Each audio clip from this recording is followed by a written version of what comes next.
Bonjour à tous, bienvenue dans une nouvelle vidéo. Là on est fin d'après-midi quand je fais cette vidéo. Voilà, j'avais envie d'être tranquille avant, donc c'est pour ça que je la fais que maintenant. Euh, donc aujourd'hui ça va être à nouveau des histoires, sauf que cette fois-ci la mécanique qui est un peu inédite, c'est que là cette fois-ci ça va être trois histoires. Trois histoires de personnes qui étaient célibataires et qui ont décidé de se trouver un copain et une copine et qui se sont mis à aller dans les applis de rencontres et qui ont rencontré des gens vraiment très bizarres. Voilà, c'est une vidéo un peu space et je tenais beaucoup à la faire, on va commencer. Il y a dans cette histoire, il y a deux femmes et un homme. Voilà, c'est deux femmes et un homme qui essayent de rencontrer l'âme sœur, hein. Donc la première histoire, c'est l'histoire de Lydie. Lydie, d'une jeune fille assez introvertie. Elle aime pas parler avec les gens. Elle est très dans son monde. Elle est très à l'écart. Et sa mère voit qu'elle se renferme beaucoup sur elle-même. Elle a une seule amie, mais qui est pas là, qui est partie pendant quelques mois avec ses parents faire un voyage. Et en fait, on est en plein dans les vacances d'été. Sa copine est partie en vacances, donc Lydie se retrouve seule avec sa mère chez elle. Du coup, sa mère, elle est un peu, voilà, un peu déçue que sa fille ne cherche pas à faire des rencontres, surtout en plein été. Surtout ils habitent dans une ville assez sympa, il s'est jamais rien passé de grave. Donc elle comprend pas pourquoi Lydie passe ses journées dans sa chambre, surtout que Lydie a quand même 19 ans. Donc à 19 ans, elle trouve ça quand même, enfin, elle trouverait ça quand même normal que sa fille sorte rencontrer du monde, mais Lydie, ça lui dit pas, elle veut pas. Jen, qui est la mère de Lydie, ne va pas insister, mais elle est quand même triste pour sa fille, quoi. Quand même assez triste, et je pense qu'on serait tous pareils dans la même situation. Donc elle n'insiste pas, elle laisse Lydie faire sa vie, précisément, sans mauvais jeu de mots. Et tout se passe plutôt bien. Elle va parler par message avec sa copine qui est en voyage et sa copine va lui dire mais écoute si si t'as pas envie de sortir de chez toi pour faire des rencontres c'est pas grave, tiens, c'est une application assez sympa, si tu veux faire des rencontres dessus c'est super. J'ai beaucoup d'amis qui ont rencontré leurs copains grâce à ça, je te la conseille. Et cette appli n'est rien d'autre que Mythique. Donc je sais pas si vous connaissez, je crois que c'est quand même assez connu quand même.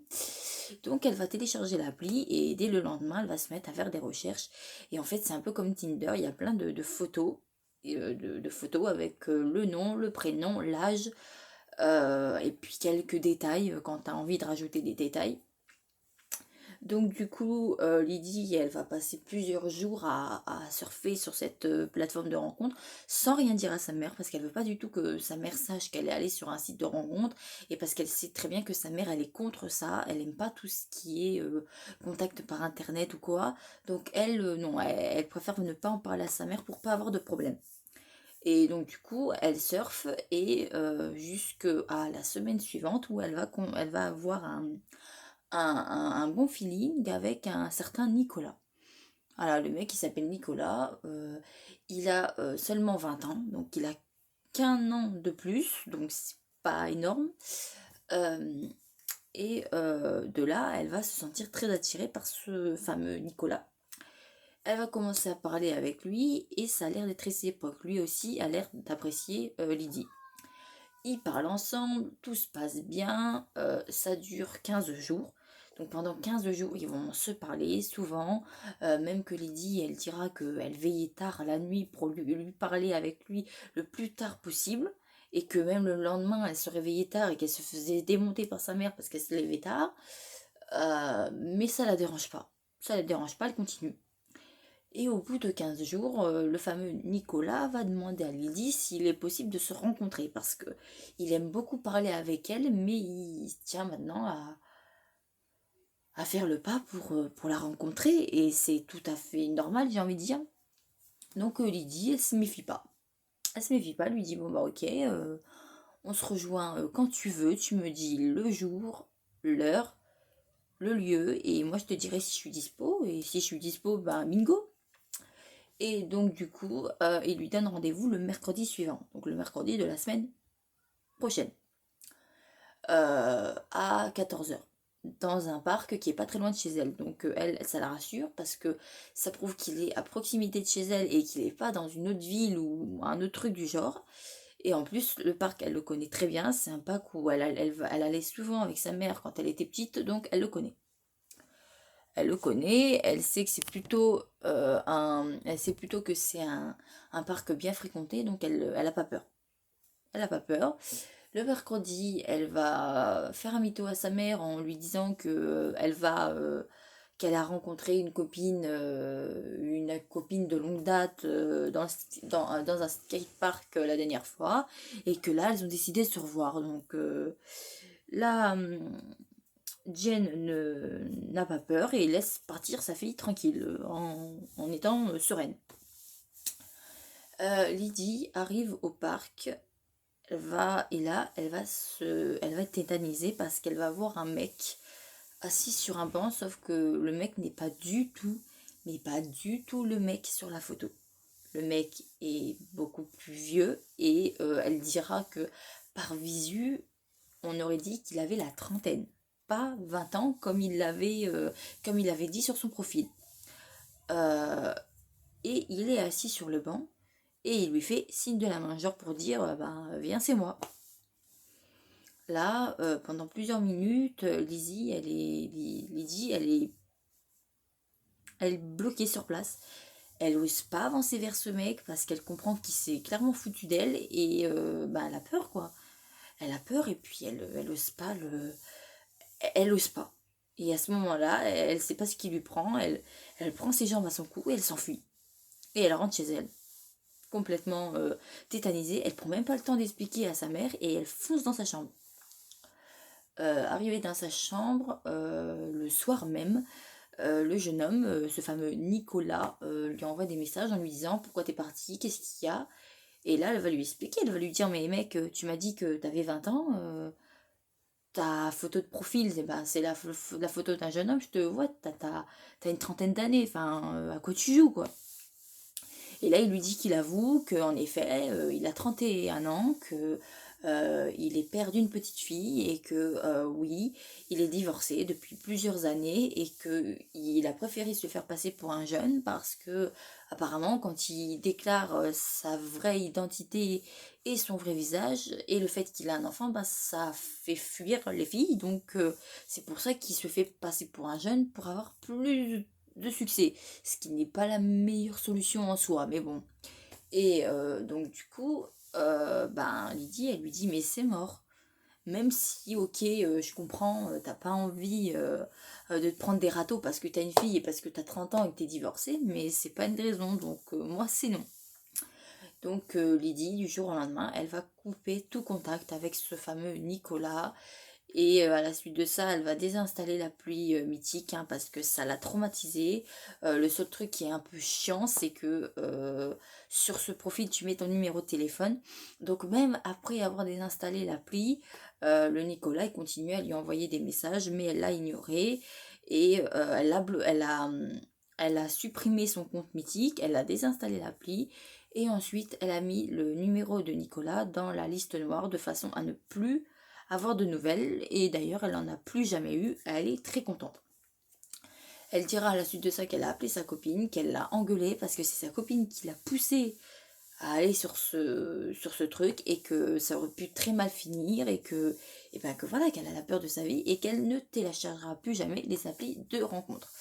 Elle finira à enfin dire la vérité par sa mère ne l'engueulera pas, elle lui confisquera juste son téléphone pendant une semaine. Voilà, en petite punition, voilà. Donc voilà, c'est la fin de la première histoire de Lydie. Maintenant, on va commencer par la deuxième histoire, qui est l'histoire de Léo ce coup-ci. Léo, lui, c'est tout le contraire de Lizzie, en fait. Hein. C'est un jeune homme qui est très à l'aise, qui parle beaucoup avec les gens. Il peut parler avec un étranger et lui raconter sa vie. Enfin, voilà, c'est vraiment quelqu'un qui est très, très, très à l'aise avec les gens. Hein. Il est vraiment très à l'aise. Il n'a pas ce problème de timidité. Non, lui, il parle à qui il veut. Il dit bonjour à qui il veut. C'est aucun problème. Et donc, du coup, mais malgré ça, il est seul. Voilà. Malgré ça, il est seul et il a été en couple avec une petite fille, enfin une fille qui s'appelait Lucie et il n'arrive pas à l'oublier, voilà. Il dit qu'il n'arrive pas à l'oublier, qu'il pense à elle, à elle, à elle, que pourtant ça fait 1 an qu'ils sont séparés, mais que même au bout d'1 an, il n'arrive toujours pas à l'oublier. Et c'est une torture, quoi. Il se lève, il pense à elle, il se couche, il pense à elle, enfin il pense à elle tout le temps, quoi. Et en plus, des fois, ça lui arrive, vu qu'ils sont dans un village, vu que c'est assez fermé, ben, ça lui arrive quand il va faire des courses, ou voilà, ça lui arrive des fois de croiser Lucie. Et Lucie, ben, elle l'ignore, hein, elle l'ignore.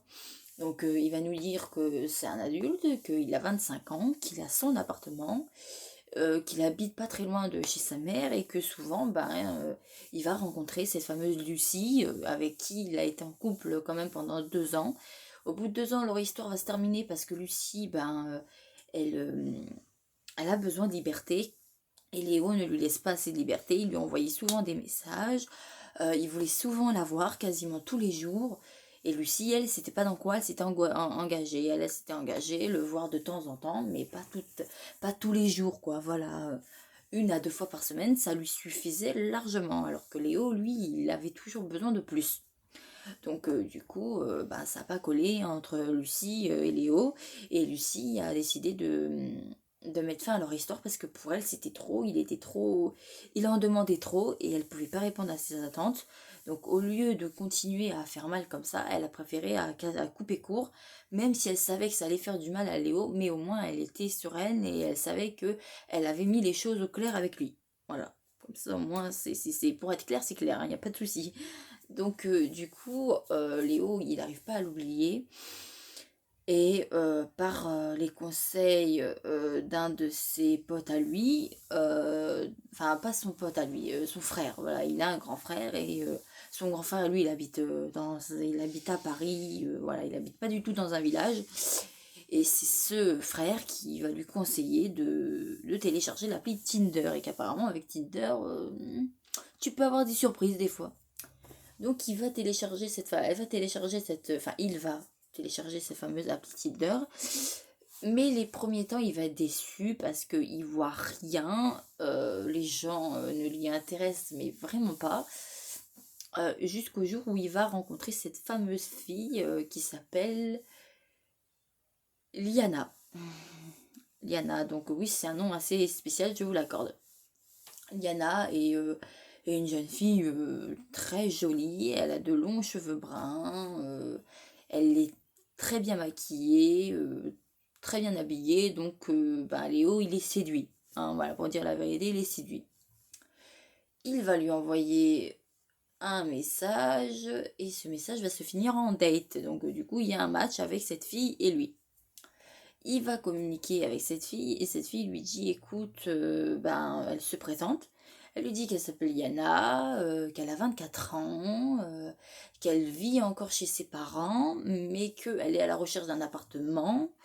Elle va lui dire que voilà, que ça fait un moment qu'elle est seule et qu'elle avait envie de rencontrer quelqu'un. Donc Léo va lui expliquer son histoire à son tour, comme quoi il a eu une copine qui s'appelait Lucie, il est très amoureux d'elle et qu'il n'arrive pas à l'oublier. Dans ce cas, Liana, elle va lui dire, mais écoute mec, si t'arrives pas à oublier cette fille, ça sert à rien que tu sois sur un appel de rencontre et t'es en train de perdre ton temps avec moi, quoi.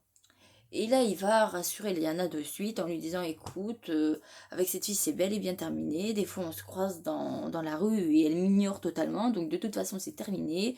Même si j'ai des sentiments pour elle, j'ai bien compris qu'elle, elle en a plus. Et je vais pas insister.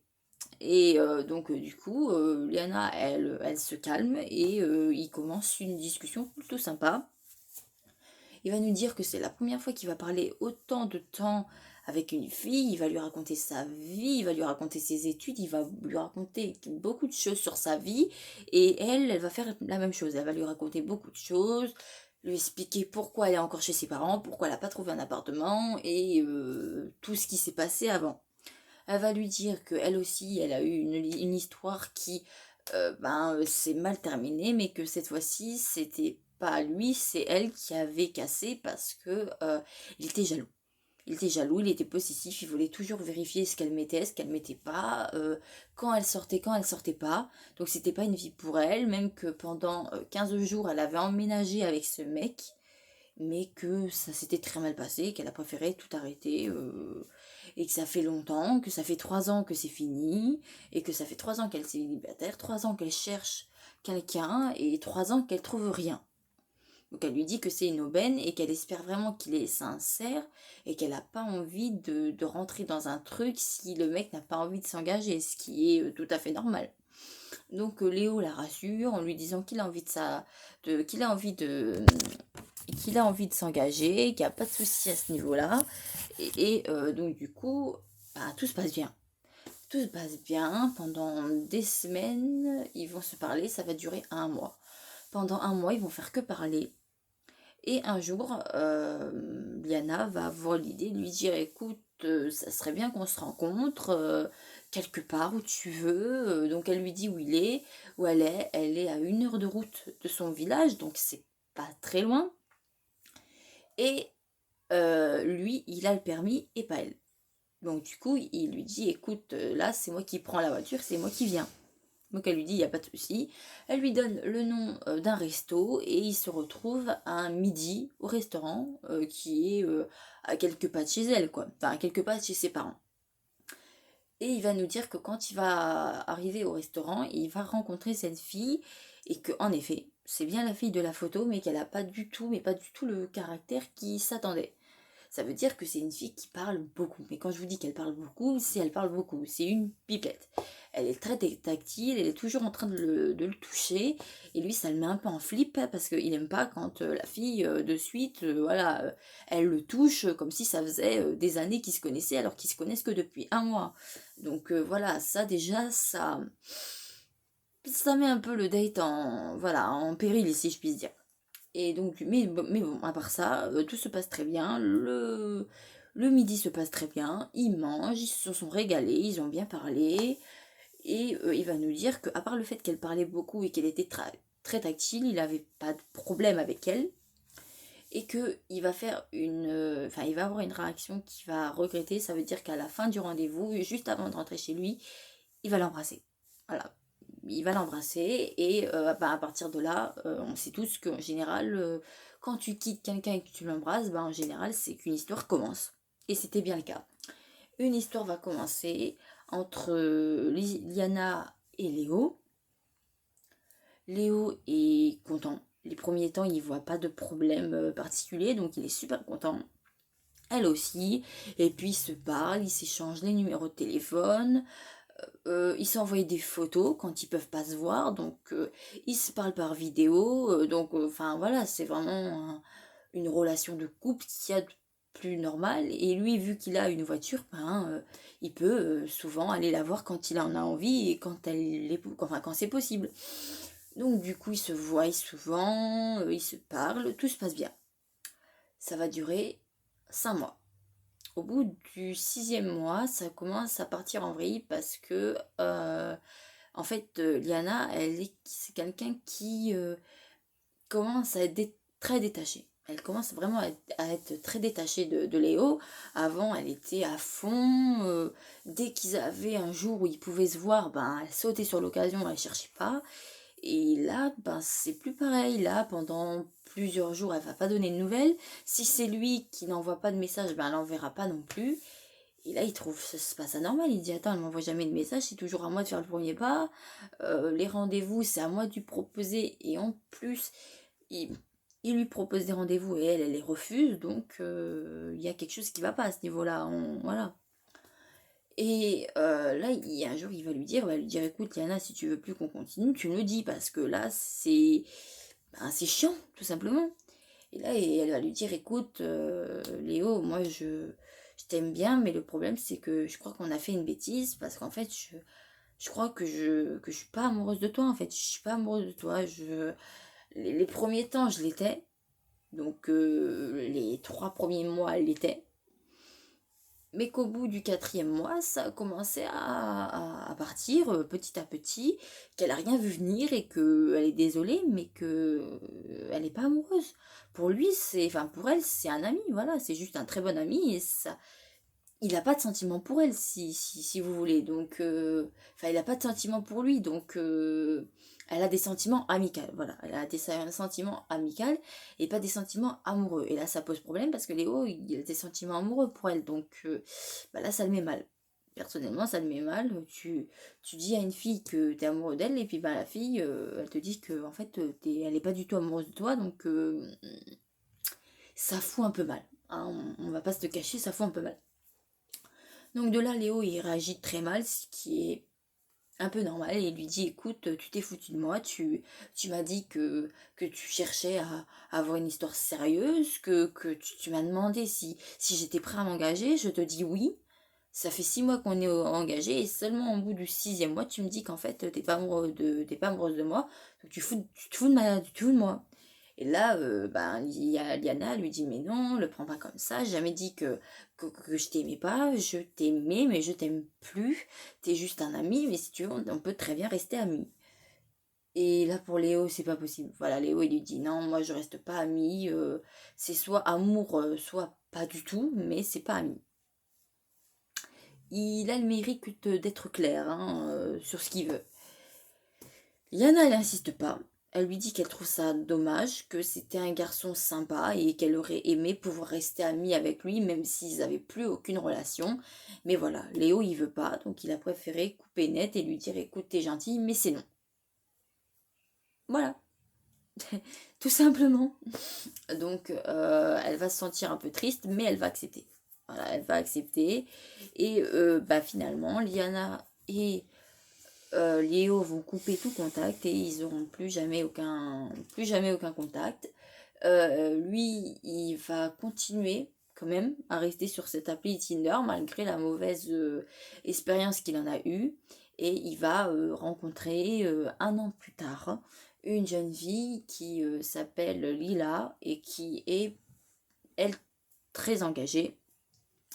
Elle est très engagée et elle est très engagée, tout se passe très bien.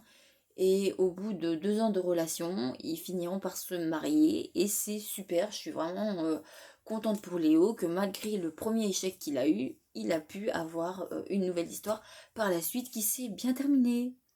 Voilà, l'histoire de Léo est finie. Donc maintenant, on va attaquer la troisième et la dernière histoire, qui est l'histoire de Vanessa. Vanessa est une mère de famille qui a la trentaine. Elle a la trentaine, elle a 2 enfants, une petite fille de 5 ans et un petit garçon de 1 an et demi. Donc, elle est très prise par son rôle de maman parce qu'ils sont tous les deux petits, donc elle est souvent en train de s'occuper d'eux. Elle n'a pas forcément le temps de s'occuper de ce qu'il y a à côté. Le Elle a le père des deux enfants l'a quittée alors qu'elle était enceinte du deuxième, donc du petit garçon de 1 an et demi, et qu'il l'a plantée là du jour au lendemain alors qu'elle était enceinte de 7 mois. Franchement, il n'y a rien de pire, quitter ta femme alors qu'elle est enceinte de 7 mois et qu'elle a une gamine à s'occuper, quoi. Hein, donc c'est vraiment pas cool, quoi. Mais elle va se relever avec l'aide de ses parents, de sa grand-mère, de sa mère. Elle va réussir à s'en sortir. Elle a une sœur aussi qui l'aide. Donc elle va réussir à se sortir de ce mauvais pas. Elle va réussir à sortir de ce mauvais pas. Et donc du coup, ben, tout se passe plutôt bien. Voilà, tout se passe plutôt bien.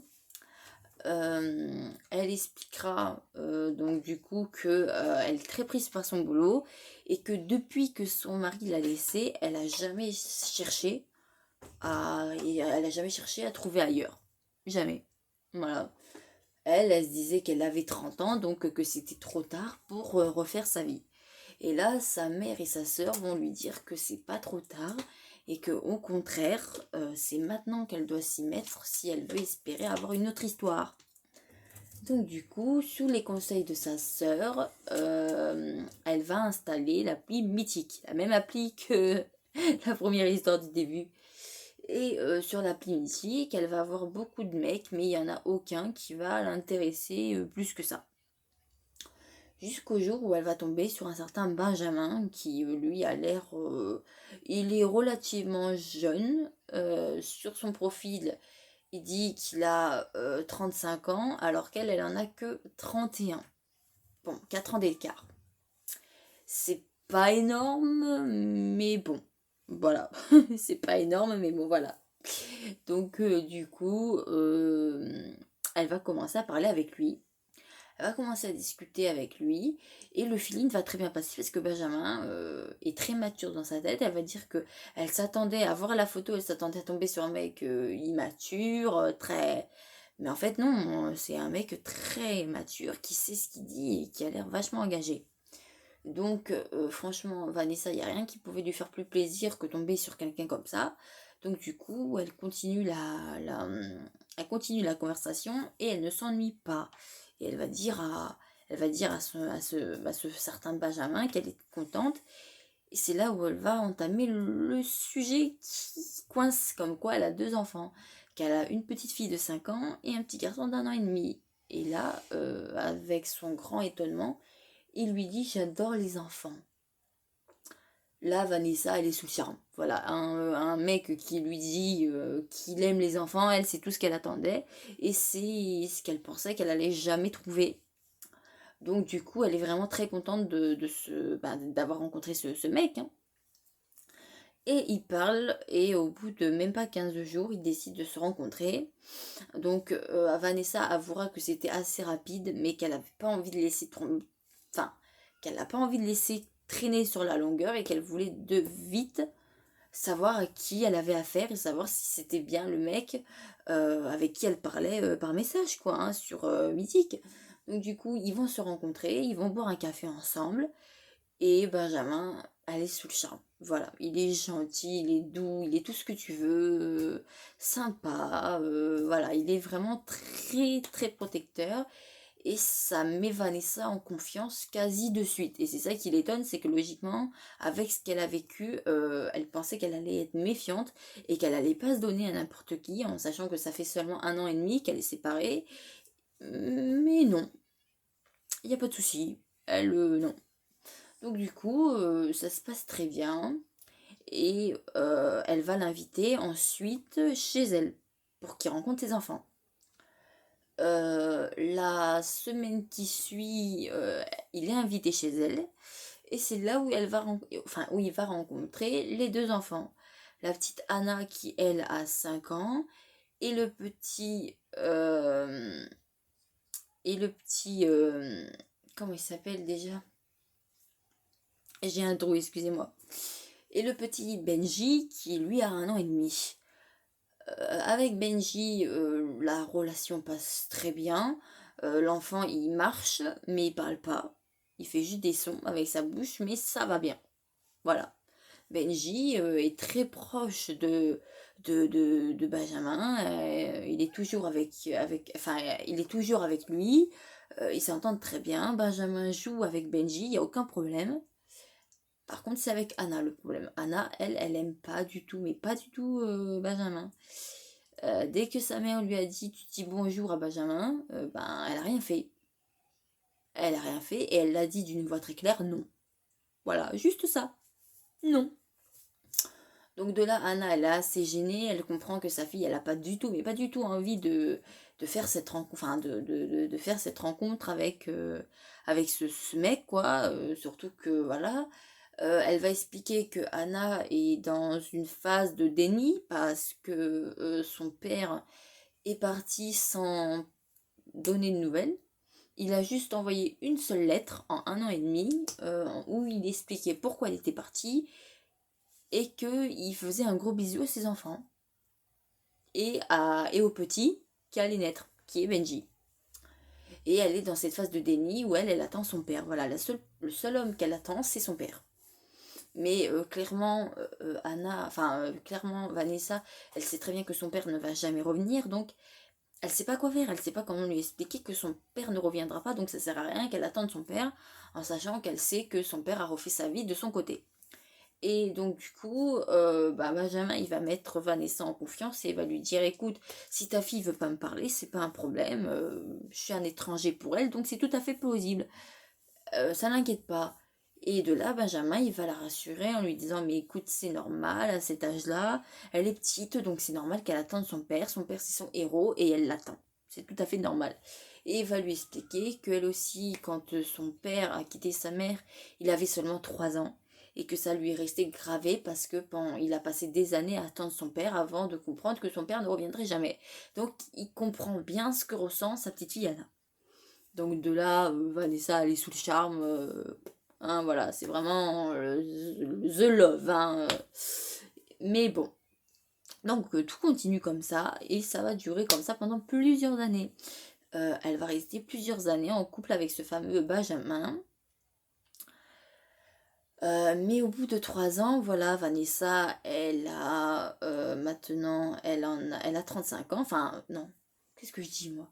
31, non, elle a 34 ans. Elle a 34 ans maintenant. Et Boulette, elle va se rendre compte qu'elle est tombée enceinte. Et ça, c'est quelque chose qu'elle voulait à tout prix éviter parce que elle a 2 enfants et elle voulait pas en avoir d'autres. C'était pas du tout son délire. Et quand elle va en parler à Benjamin, elle va être étonnée parce que Benjamin, lui, c'est ce qu'il voulait. Parce que lui, c'est un mec célibataire. Il a, à l'époque où il l'a rencontré, il avait 35 ans. Là, aujourd'hui, euh, donc, attends, voilà, ce mec, il a 38 ans et il n'a jamais eu d'enfant. Donc pour lui, c'est l'occasion rêvée d'avoir un enfant, mais un enfant qui vient vraiment de lui, pas des enfants qui ont un autre père. Là, il a l'occasion d'avoir un enfant à lui, un enfant où c'est lui le père. Mais Vanessa, elle n'est pas du tout dans ce trip. Elle n'est pas du tout dans ce trip parce qu'elle a déjà vécu 2 grossesses assez lourdes, surtout la dernière, et elle n'a pas du tout envie pas de revivre une troisième grossesse, quoi. C'est pas du tout son truc. Et puis elle lui explique, elle lui dit, écoute, si tu veux, t'as mes enfants, ils sont pareils avec toi, voilà. Surtout que bon, maintenant les enfants, ils ont grandi, hein, au bout de 3 ans, ils ont quand même grandi, hein. Maintenant, Anna, elle a plus 5 ans, hein, elle en a 8. Le petit d'1 an et demi, il a plus 1 an et demi, il a 3 ans et demi maintenant. Et voilà, et elle lui dit, t'as des enfants. Ok, c'est vrai, le père, c'est pas toi, mais de toute façon, le père, il s'est cassé, il est jamais revenu. Donc, qu'est-ce qui t'empêche de faire ce rôle de père avec ces enfants-là? Pourquoi il faut forcément que ça soit un